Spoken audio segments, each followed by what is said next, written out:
Ladies and gentlemen, we now present George Edwards in Dr. Jekyll and Mr. Hyde.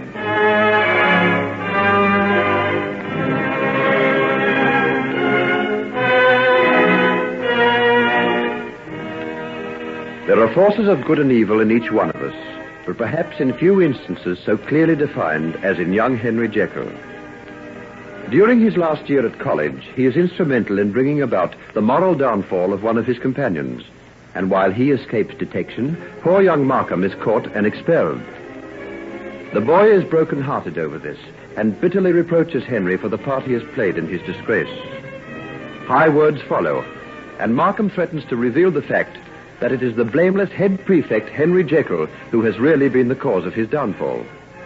A cold fury possesses Henry, and his faith undergoes the peculiar transformation that only few have seen. Markham is terrified and backs away. Losing his balance, he falls headlong through the windows of the tower room they are in and crashes to his death on the courtyard below. Henry's paroxysm passes, and he lapses into unconsciousness. Next morning, he receives a visit from the headmaster. Well, Jekyll, how are you this morning? Much better, thank you, sir. Stay in your study if you don't feel up to attending classes, my boy. You had a very nasty shock. So did we all, for that matter. Shocking business. Absolutely shocking. I think I'll be all right, sir. As a matter of fact, I'd rather not be alone just now. I can well understand that, my boy. Just as well to keep your mind off things, though. By the way, I don't suppose he gave you any inkling as to who the other boy was with him in Thorley Wood? No, sir. Not a word, sir. Well, he's taken the secret to the grave with him. One can only hope that this tragic affair will serve as a lesson to the one who's been at the bottom of all this unpleasant business in the senior school. Oh, I'm certain it will be, sir. There'll be no more of it. I can promise you that, sir. I'm sure I hope you are right. The whole thing has been most distressing, and there's bound to be some publicity over Markham's death. Very bad for the school. Very bad indeed. What explanation are you giving, sir? There was a meeting of the council to consider the case this morning. We've decided to say as little about the matter as possible. The boys were all called together after morning prayers and put on their honor to say nothing at all of what they knew of the affair at Thorley Wood. At the inquest, we shall endeavor to let it be thought that Markham was worried over his failure to pass exams. That's no more than the truth. He has been working very badly just recently. And his parents, sir? Oh, of course, nothing can be gained by distressing them any more than can be avoided. I shall give them the same explanation. Oh, by the way, Jekyll, if they should ask to see you, would you have a talk with them? Me, sir? You were the last person to see their son alive. I should think it very likely that they should want to ask you a few questions. If it's absolutely necessary, sir. Come along now, Jekyll. You're taking this thing very much to heart. You mustn't do that, you know. You've got your own future to consider. You sit for those exams in a few weeks' time. If you let this business prey on your mind, you'll be having a breakdown, and, well, you don't look at all well. Oh, I'll be all right, sir.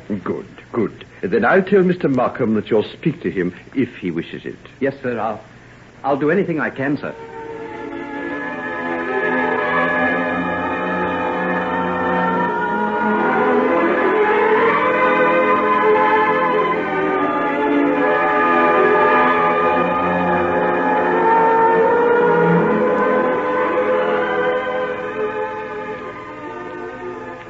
They tell me, Henry, that you and my son were the greatest friends.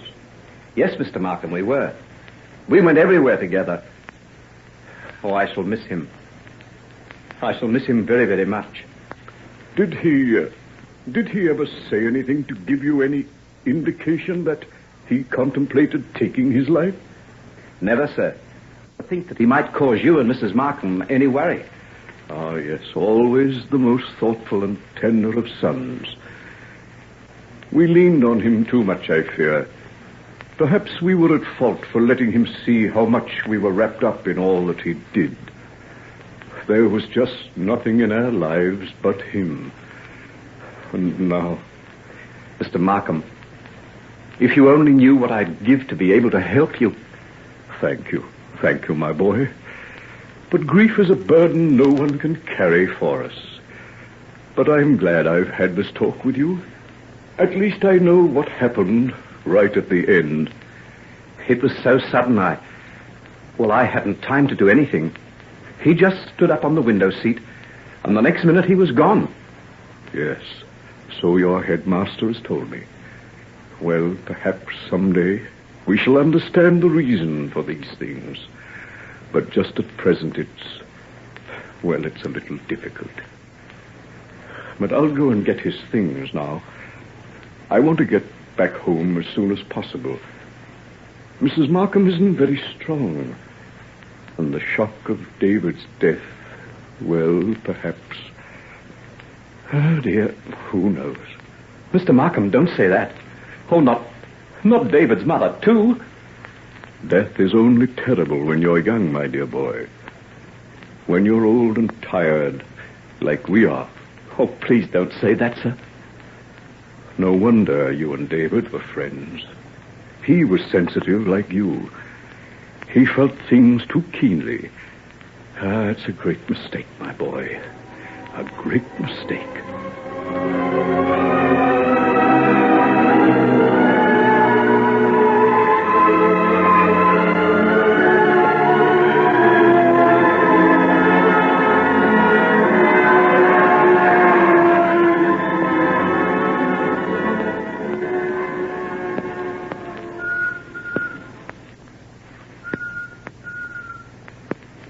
Henry? Is that you, Henry? Yes, where are you? Up here in the loft. Oh, Henry, I thought you'd never come. The oil's burnt out in the lamp, and I've been that scared up here in this creepy old mill all by myself. Well, I couldn't come before. I told you in my letter I might be late. I never would have waited, only I've been that worried over you. What happened, Henry? Wasn't it awful about poor Mr. Markham? Bill's been that upset. Now, listen, Hetty. If either you or Bill say so much as a single word about being in Fawley Wood with us that afternoon, you'll get yourselves into no end of trouble now. Do you understand? How, Henry? David Markham killed himself, and it was directly as a result of being found with Bill. If that comes out, you'll both have to go to the inquest and give evidence, and you'll get your photos in the papers. You'll never be able to hold your heads up in this town again. Why, Henry, how wild you talk. Ben and me ain't likely to give the show away, but you can see that she's upset. She was fond of him, was Bill. She's talking of going away and getting work somewhere else. Is she? Well, I think that's a very good idea. There isn't much chance for a girl like her in this little place. That's what I always say. If it hadn't been for meeting you, Henry, we'd have both been gone long ago. But knowing you has helped. Well, I won't be here much longer. I'll be going on to the university soon. Won't I never see you no more after that? Henry, you won't forget me, will you? Oh, of course I won't. But I won't be able to slip out to this old mill like I've been doing. And I'll be jolly glad of that, too. Horrid, creepy place it is. If I hadn't have been so fond of you, Henry, you'd never have got me to come here. Funny what a girl will do when she's fond of a man, isn't it? We've never had no good times together. You know what I mean, like going places, seeing theatres and cafes and all that sort of thing. Would you like that sort of thing, Hetty? What do you think? Aren't I human, the same as everybody else? Well, suppose I meet you sometime. Oh, a long way from here. Where we could go round together and not be afraid of being seen. Oh, Henry, do you mean it? Of course I do. Where? Oh, anywhere. London, if you like. London? Oh, I'd love to go to London. I've been wanting to ever since I can remember. But I've always been too scared. Oh, what of? Oh, everything. A girl might have a terrible time in a big place like that. Well, you'll have the time of your life. I'll meet you there and we'll do all the things you'd like best. True? You mean it, Henry? Of course I do. Oh, but when? Oh, after the school year finishes. You know I can't get away till then. It's about a month, isn't it? Oh, that's a long time. Well, there's no need for you to wait. I've got to work hard anyhow. I won't be able to see you very much. If you like, you can go there now and wait for me. Henry, you ain't trying to get rid of me, are you? Oh, you silly little thing. Whatever put that idea into your head? I don't know, but you're bound to want to sometime. Your kind don't stick to girls like me for very long. I'll get along with you. I'm not nearly tired of you yet. It's just that things are going to be very difficult from now on. You've no idea how hard it was for me to get away tonight. If I got caught, I'd be expelled. Do you know that? Would you really? And you come out just to see me? Yes, so you see it'd be a good thing if you were right away. I wouldn't be tempted then. Do you really love me like that? Oh, Henry, I'd do anything for you. Well, do as I ask you. Go to London. Look here. Here's some money. You'll only have to manage for a few weeks, and Then I'll come to you and we'll have the most wonderful time in the world. Run your fingers through me hair the way you always do, Henry. How soft it is. It curls round my fingers like little live things. Do you have to go for a while? Well, not for a little while. Rest your head back against my shoulder. There, that's right. How soft you are. How soft.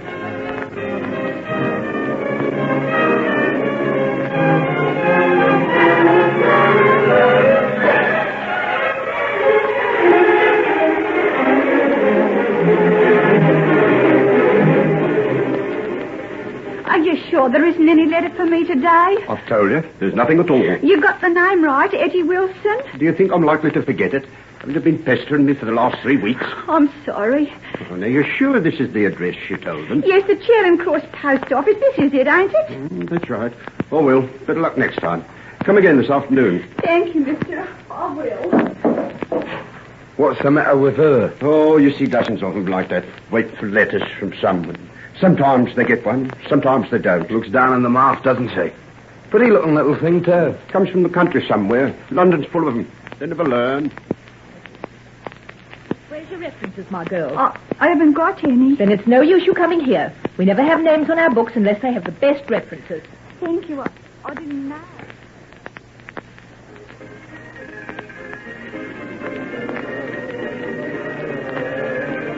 I meet the young lady often for you. What you like? Oh, it's you, is it? Come back to the job, eh? Yes, I am. Yeah, thought you would.